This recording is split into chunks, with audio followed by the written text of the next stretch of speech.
नमस्कार, मैं अविनाश रंजन गुप्ता आप सभी का अपने चैनल पर हार्दिक अभिनंदन करता हूं। आज के इस वीडियो में हम अध्ययन करने वाले हैं रामधारी सिंह दिनकर की एक बहुत ही विशेष कविता गीत अगीत के बारे में। गीत अगीत कविता सीबीएसई की कक्षा 9वीं के हिंदी कोर्स बी पाठ्यक्रम के लिए निर्धारित है। तो हम लोग शुरू करते हैं गीत अगीत कविता का संपूर्ण अध्ययन। सबसे पहले हम लोग इस बात पर विचार कर लेते हैं कि इस कविता को पढ़ने के बाद हम लोग क्या क्या जान पाएंगे। तो इस कविता को पढ़ने के बाद हम लोग प्रकृति के सौंदर्य का अद्भुत वर्णन जो इस कविता में हुआ है उसके बारे में जान पाएंगे। मूक और मुखर दोनों का वर्णन इस कविता में बखूबी हुआ है, इसके बारे में जान पाएंगे। मूक कहने का मतलब है म्यूट, जो चुपचाप है। मुखर कहने का मतलब है जिसमें वाणी है। मानवीकरण अलंकार का वर्णन कर सकेंगे। मानवीकरण अलंकार कहने का मतलब हुआ जब मानवीय गुणों का आरोपण किसी जड़ वस्तु में होता है और ऐसा बताया जाता है कि वो जड़ वस्तु मानव जैसे क्रियाकलाप कर रहे हैं, तो उसे हम लोग कहते हैं मानवीकरण अलंकार। और अंग्रेजी में इसके लिए एक टर्म है जिसको हम लोग कहते हैं पर्सोनिफिकेशन। पाठकों की रुचि के रूपों का वर्णन इस पाठ में किया गया है, अर्थात कुछ लोग ऐसे होते हैं जिन्हें सुंदरता ऑब्जर्व करनी अच्छी लगती है और कुछ लोग ऐसे होते हैं जिन्हें सुंदरता के बारे में सुनना अच्छा लगता है। इस पाठ में दोनों का वर्णन है। अतुलनीय कल्पना शक्ति का बोध हमें इस पाठ में देखने को मिलेगा, अर्थात इनक्रेडिबल इमेजिनेशन पावर हम लोग इस कविता में देखेंगे। अब हम लोग आ जाते हैं कवि परिचय पर। तो आपको बता दूं, रामधारी सिंह दिनकर का जन्म बिहार के मुंगेर जिले के सिमरिया गांव में 30 सितंबर 1908 को हुआ था। भारत सरकार ने इन्हें पद्म भूषण अलंकरण से भी अलंकृत किया है। दिनकर जी को संस्कृति के 4 अध्याय पुस्तक पर साहित्य अकादमी पुरस्कार मिला है। अपनी काव्य कृति उर्वशी के लिए इन्हें ज्ञानपीठ पुरस्कार से भी सम्मानित किया गया है। दिनकर की प्रमुख कृतियां हैं हुंकार, कुरुक्षेत्र, रश्मिरथी, परशुराम की प्रतीक्षा, उर्वशी और संस्कृति के 4 अध्याय। दिनकर ओज के कवि माने जाते हैं। ओज अर्थात वीर रस के कवि माने जाते हैं। इनकी भाषा अत्यंत प्रवाहपूर्ण, ओजस्वी और सरल है। दिनकर की सबसे बड़ी विशेषता है अपने देश और युग के सत्य के प्रति सजगता। अब हम लोग आ जाते हैं इस पाठ की पृष्ठभूमि पर। तो देखिए, प्रस्तुत कविता गीत अगीत में प्रकृति के सौंदर्य के अतिरिक्त जीव जंतुओं के ममत्व, मानवीय राग और प्रेम भाव का भी सजीव चित्रण है। कवि को नदी के बहाव में, सूक की मधुर ध्वनि में, सूक अर्थात तोता, प्रेमी के आल्हा गीत गाने में जिस तरह की सुंदरता का भान होता है, उसी समय उन्हें नदी के किनारे गुलाब, पेड़ के खोते में अंडों को सेती सूखी और प्रेमी के आल्हा गीत गाने से प्रेमिका के उर में होने वाले भावों का आलोड़न भी मूक सुंदरता ही प्रतीत होता है। बस कवि को यह नहीं समझ में आ रहा है या कवि इस असमंजस में है कि जो गाया जा रहा है वो अधिक सुंदर है या जो नहीं गाया जा रहा है वो अधिक सुंदर है। इस उत्तर की अपेक्षा कवि अपने पाठकों से करते हैं। अर्थात इस कविता में कवि हमारे सामने 2 स्थितियां रखते हैं। एक है मूक स्थिति, अर्थात ये अपनी सुंदरता के बारे में, अपनी पीड़ा के बारे में या अपने बारे में कुछ कह नहीं रहा है, बस चुपचाप है और कवि ये ऑब्जर्व कर रहे हैं कि वो क्या कहना चाहता है। और दूसरा है मुखर, जिसमें वो अपनी पीड़ा के बारे में, अपने भावों के बारे में स्वयं बता रहा है। और ये दोनों स्थितियां इतने करीने से रखी गई है कि कवि इस असमंजस में है कि मूक वाला पाठ ज़्यादा सुंदर है या मुखरित होने वाला पाठ ज़्यादा सुंदर है। अब हम लोग आ जाते हैं पाठ की छवियों पर। तो देखिए, ये एक दृश्य है जिसमें नदी जो है वो बहती जा रही है और इस नदी के किनारे एक गुलाब का पेड़ है जो कुछ कहना चाहता है। और इससे जुड़ी पंक्तियां हैं कुछ इस प्रकार से। गीत अगीत कौन सुंदर है, गाकर गीत विरह के तटनी, वेगवती बहती जाती है, दिल हल्का कर लेने को उपलों से कुछ कहती जाती है। तट पर एक गुलाब सोचता, देते स्वर यदि मुझे विधाता, अपने पतझर के सपनों का मैं भी जग को गीत सुनाता। गा गा कर बह रही निर्झरी, पाटल मूक खड़ा तट पर है, गीत अगीत कौन सुंदर है। इन पंक्तियों में कवि ने सबसे पहले एक प्रश्न रखा है गीत अगीत कौन सुंदर है। और इन पंक्तियों के अध्ययन के उपरांत पुनः वही प्रश्न कवि ने दोहराया है और पाठकों से ये आशा करते हैं कि वो ये तय कर लें कि गीत अधिक सुंदर है या अगीत अधिक सुंदर है। इन पंक्तियों में जो कठिन शब्द है उसके अर्थ कुछ इस प्रकार है। विरह अर्थात वियोग, बिछड़ाव अलगाव, तटनी नदी, वेगवती वेग से बहना, दिल हल्का कर लेना अर्थात दुख बांटना, उपलो अर्थात नदी के दोनों किनारे, तट अर्थात किनारा, विधाता अर्थात ईश्वर, पतझर अर्थात ऑटम सीजन जब पत्ते झड़ते हैं, उसके बाद निर्झरी अर्थात नदी, पाटल अर्थात गुलाब, मूक अर्थात म्यूट शांत, तट अर्थात पुनः किनारा। अब हम लोग इसकी व्याख्या पर आते हैं। गीत अगीत कौन सुंदर है, प्रश्न है ये। गाकर गीत विरह के तटनी वेगवती बहती जाती है, दिल हल्का कर लेने को उपलों से कुछ कहती जाती है। कवि का मानना है कि तटनी अर्थात नदी जो है वो सागर से अलग हो गई है और सागर से मिलने को व्याकुल है।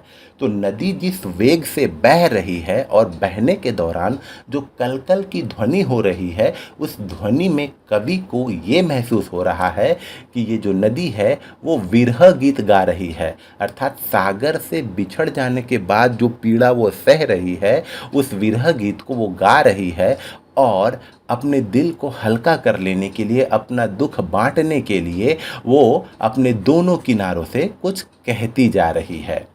तट पर एक गुलाब सोचता, देते स्वर यदि मुझे विधाता, अपने पतझर के सपनों का मैं भी जग को गीत सुनाता। और नदी के तट पर एक गुलाब का पेड़ है और उस गुलाब के पेड़ में लगा एक गुलाब ये सोच रहा है कि काश, विश, अगर विधाता भी मुझे नदी की तरह स्वर दिए होते, वाणी दिए होते, तो पतझर के मौसम में जितना कष्ट, जितनी पीड़ा मैं झेलता हूँ, मैं भी अपनी पीड़ा, अपने कष्टों के बारे में इस जग को बता पाता। गा गा कर बह रही निर्झरी, पाटल मूक खड़ा तट पर है, गीत अगीत कौन सुंदर है। नदी जो है वो गा गा कर बह रही है अर्थात सस्वर बह रही है, पाटल मूक खड़ा तट पर है और ये जो गुलाब का फूल है वो चुपचाप शांत नदी के तट पर खड़ा है। अब पाठकों के लिए यह विचारणीय है कि जो गीत नदी गाते हुए बह रही है वो ज़्यादा सुंदर है या अगीत अर्थात पाटल या गुलाब जो चुपचाप नदी के तट पर है वो सुंदर है। अब आते हैं हम लोग दूसरी पंक्तियों की ओर। यहाँ देखिए एक पेड़ है, इस पेड़ के खोते में एक सूकी बैठी हुई है जो अंडों को से रही है और इस खोते पर ऊपर डाल में जो पत्ते हैं वो छाया दे रही है और यहाँ एक सूक है। अब आते हैं इस पंक्तियों पर। बैठा सूक उस घनी डाल पर, जो खोते पर छाया देती, पंख फुला नीचे खोते में, सूकी बैठ अंडे है सेती। अर्थात ये जो सूक है ये इस पेड़ की घनी डाल पर बैठा हुआ है। ये घनी डाल इस खोते को छाया दे रही है और इस खोते में सूकी अपने अंडों को से रही है अर्थात अंडों को गर्मी दे रही है, क्योंकि अंडों को गर्मी देने से उसमें से जीवन की सृष्टि होगी। गाता सूख जब किरण वसंती, छूती अंग पर्ण से छनकर, किंतु सूकी के गीत उमड़ कर, रह जाते स्नेह में सनकर। अब जब सूर्य की किरणें पत्तों से छनकर सूख पर पड़ती है, तोते पर पड़ती है, तो उसका मन प्रफुल्लित हो जाता है और अपने प्रफुल्ल मन से वो मधुर ध्वनि में गीत गाने लगता है और उसके गीत को सुनकर सूकी का मन भी होता है कि वो गीत गाए, लेकिन वो ऐसा नहीं कर सकती क्योंकि वो अभी ममत्व में पड़ी हुई है। इसीलिए उसके गीत ममत्व में, स्नेह में सनकर रह जाते हैं। गूंज रहा सुख का स्वर वन में, फूला मग्न सुकी का पर है। पूरे वन में सूख का मधुर स्वर गुंजायमान है, उससे वन जो है वो पूरा मधुमय हो चुका है और उस गीत को सुनकर सूकी का पर अर्थात पंख जो है वो फूल चुका है। वो वात्सल्य प्रेम में, ममत्व के प्रेम में पूरा फूल चुका है, अंडों को से रहा है। अब आपको ये बताना है गीत या अगीत कौन सुंदर है, अर्थात सूक का गीत सुंदर है या अगीत में सूकी जो नवजीवन को इस दुनिया में लाने के लिए उसे से रही है वो सुंदर है। अब देखिए ये तीसरी पंक्तियों की तरफ बढ़ते हैं। ये व्यक्ति जो है, यहाँ उसे प्रेमी की संज्ञा दी गई है और सांझ के समय ये आल्हा गा रहा है। आल्हा गाने के दौरान इसकी प्रेमिका जो है वो अपने घर से खींची चली आती है और नीम की पेड़ की आड़ में छुपकर वो उस गीत को आत्मसात करती है और मन ही मन ये बिंधना बिंधती है। मन ही मन उसे ये कसक लगती है कि काश मैं उस गीत की एक कड़ी होती। गीत तो प्रेमी गा रहा है, लेकिन इस गीत से इस प्रेमिका के हृदय में भावों का आलोड़न हो रहा है। पंक्तियां कुछ इस प्रकार है, देखिए। दो प्रेमी है यहाँ एक, जब बड़े सांझ आल्हा गाता है, पहला स्वर उसकी राधा को घर से यहाँ खींच लाता है। सांझ के समय दो प्रेमी हैं। एक प्रेमी जब आल्हा गीत गाता है, प्रेम के गीत गाता है, तो उस गीत की ध्वनि सुनकर उसकी राधा घर से यहाँ खींची चली आती है। चोरी चोरी खड़ी नीम की छाया में छिपकर सुनती है, हुई ना क्यों मैं कड़ी गीत की बिंधना यो मन में गुनती है। वो अपने प्रेमी के सम्मुख नहीं होती है, वो केवल नीम के पेड़ के आड़ में छुप छुप कर वो गीत सुनती है और मन ही मन उसके हृदय में एक कसक रह जाती है कि काश मैं उस गीत की एक कड़ी हुई होती। वह गाता पर किसी वेग से फूल रहा इसका अंतर है, गीत अगीत कौन सुंदर है। गीत प्रेमी गा रहा है, लेकिन हृदय में भावों का आलोड़न, भावों का उथल पुथल प्रेमिका के हृदय में हो रहा है। अब आपको ये बताना है कि प्रेमी का गीत ज़्यादा सुंदर है या उस प्रेमी के गीत को सुनकर प्रेमिका के हृदय में जो भावों का आलोड़न हो रहा है वो ज़्यादा सुंदर है। तो इस तरीके से हम लोगों ने इसकी व्याख्या पूरी की। अब हम लोग आ जाते हैं इस पाठ से कुछ प्रश्नोत्तर पर। नदी का किनारों से कुछ कहते हुए बह जाने पर गुलाब क्या सोच रहा है, इससे संबंधित पंक्तियों को लिखिए। देखिए, ये तो बड़ा ही आसान है। नदी अपने विरह को कल कल रूपी गीतों के माध्यम से व्यक्त करती चली जा रही है, क्योंकि वो सागर से मिलने को आतुर है, व्याकुल है, और वो उसकी कलकल की ध्वनि और कुछ नहीं बल्कि एक प्रकार का विरह गीत है। तो गुलाब ये सोच रहा है कि विधाता ने उसे स्वर दिया और कलकल के माध्यम से वो अपनी पीड़ा को नदी के दोनों किनारों से या अपने दोनों किनारों से साझा करती हुई जा रही है। अगर ईश्वर मुझे भी वाणी देते, मुझे भी स्वर देते, तो पतझड़ के मौसम में जो कष्ट पीड़ा मैं झेलता हूँ उसके गीत भी मैं इस दुनिया को बता पाता। और इससे जुड़ी जो पंक्तियाँ हैं वो है, तट पर एक गुलाब सोचता, देते स्वर यदि मुझे विधाता, अपने पतझड़ के सपनों का मैं भी जग को गीत सुनाता। जब सूक गाता है तो सूकी के हृदय पर क्या प्रभाव पड़ता है। देखिए, सूक जो है वो घनी डालियों पर बैठा हुआ है और वो घनी डाली की छाया उस खोते पर पड़ रही है जहाँ पर सूकी अपने अंडों को से रही है। पत्तों से छनकर जब सूर्य की किरणें सूक पर पड़ती है तो वो प्रफुल्लित मन से गाना गाने लगता है और उसके गीत को सुनकर पूरा वन जो है वो मधुमय हो उठता है। उस गीत को सुनकर सुकी का मन भी होता है कि वो गीत गाए, लेकिन उसके जो गीत गाने के भाव है वो स्नेह में बंधकर, वो स्नेह में सनकर रह जाते हैं, क्योंकि वो ममत्व में पड़ी हुई है, वो नवजीवन को इस दुनिया में लाने के लिए चेष्टित है। प्रेमी जब गीत गाता है तब प्रेमिका की क्या इच्छा होती है। देखिए, सांझ के समय प्रेमी जब आल्हा गीत गाता है और उसके गीत को सुनकर वो खींची चली आती है तो मन ही मन वो एक बिंधना बिंधती है, उसके मन में एक कसक रह जाती है कि काश मैं उस गीत की एक कड़ी होती। प्रथम छंद में वर्णित प्रकृति चित्रण को लिखिए। देखिए, प्रथम छंद में प्रकृति के मनोरम रूप का वर्णन किया गया है। नदी बहती जा रही है, कलकल की ध्वनि हो रही है, पूरा का पूरा वातावरण शांत है, केवल नदियों की कलकल की आवाज़ आ रही है और इस कलकल की ध्वनि में कवि को लग रहा है कि ये एक प्रकार का विरह गीत है, वियोग गीत है। और उसी नदी के किनारे एक गुलाब है, तो ये सोचता है कि काश ईश्वर मुझे वाणी दिए होते तो मैं भी अपनी पीड़ा को लोगों के सामने जाहिर कर पाता। प्रकृति के साथ पशु पक्षियों के संबंध की व्याख्या कीजिए। प्रकृति के साथ पशु पक्षियों का बड़ा गहरा संबंध होता है। उनका जीवन क्रम, व्यवहार, उनकी अभिव्यक्ति, उनकी संवेदनशीलता सभी प्राकृतिक नियमों के अनुसार ही होती है। साथ ही साथ उनमें एक दूसरे के प्रति आत्मीयता का गुण भी हम लोगों को देखने को मिलता है।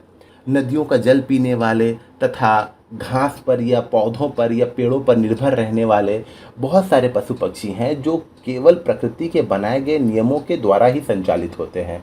इसीलिए अगर हम लोग ये कहें कि प्रकृति के साथ पशु पक्षियों का संबंध जो है वो बिल्कुल नैसर्गिक है, बिल्कुल अनूठा है और बिल्कुल प्राकृतिक है। मनुष्य को प्रकृति किस रूप में आंदोलित करती है, अपने शब्दों में लिखिए। देखिए, प्रकृति के विभिन्न विभिन्न रूप है और प्रकृति के विभिन्न रूपों को देखकर हमारे मन में स्वतः ही भाव उत्पन्न हो जाते हैं। प्रकृति और कुछ नहीं बल्कि एक ऐसी व्यवस्था है जिसे हम लोग उद्दीपन कह सकते हैं। उद्दीपन अर्थात प्रकृति के रूप को देखकर हमारे भावों में प्रांजलता आ जाती है, हमारे भावों में त्वरा आ जाती है, हमारे भावों में निखार आ जाता है। और प्रकृति के सौंदर्य रूप को तो देखकर जब भाव आता है, प्रकृति के विभत्स रूप को देखकर हमारे मन में भय की भी सृष्टि होती है।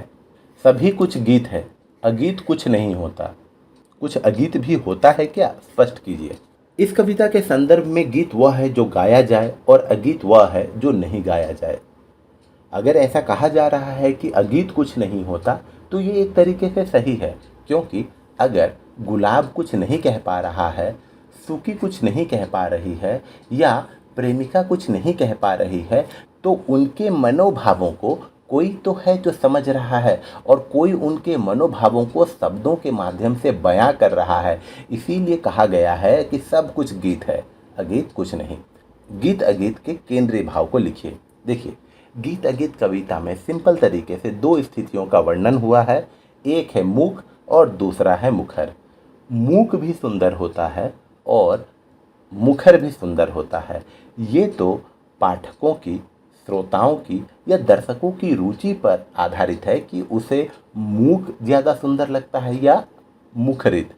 यहाँ पर जैसे गुलाब के बारे में बताया गया, सूखी के बारे में बताया गया या उस प्रेमिका के बारे में बताया गया जो मूक रूप से ही सही लेकिन अपनी सुंदरता का बखान कर रहे हैं।